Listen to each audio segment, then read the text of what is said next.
Hey guys, Belle here from Disney in 3, here to talk to you about Disney World height requirements.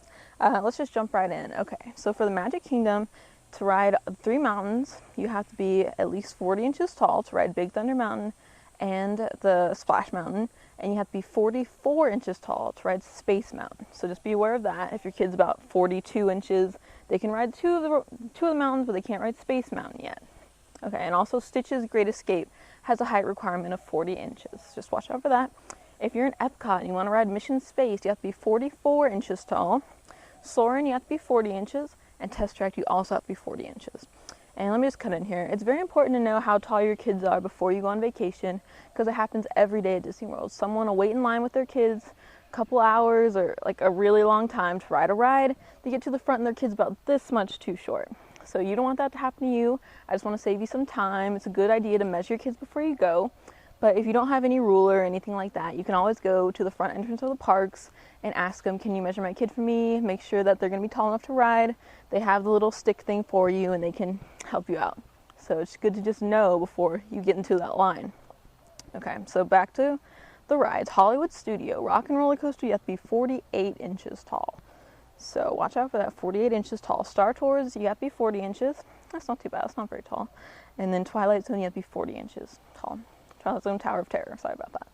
Okay, now for the last park, Animal Kingdom. To ride Dinosaur, you have to be 40 inches tall. To ride Expedition Everest, you have to be 44 inches tall. To ride Cali River Rapids, you only have to be 38 inches tall.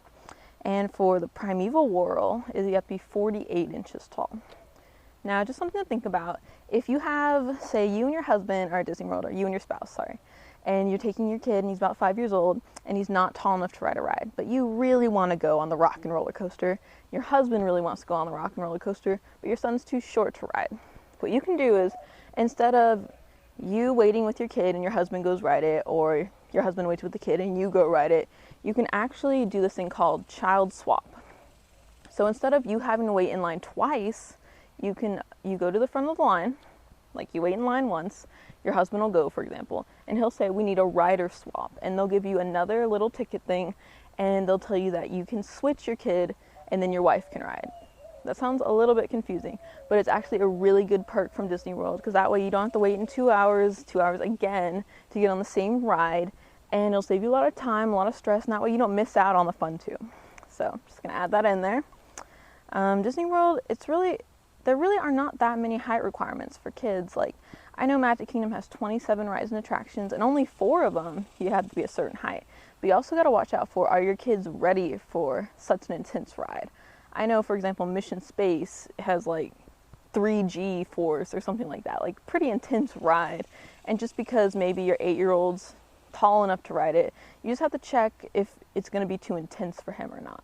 So just keep that in mind. I hope you guys have excellent vacations. Leave questions or comments below, and I will see you guys next time. Belle from Disney in 3. Bye.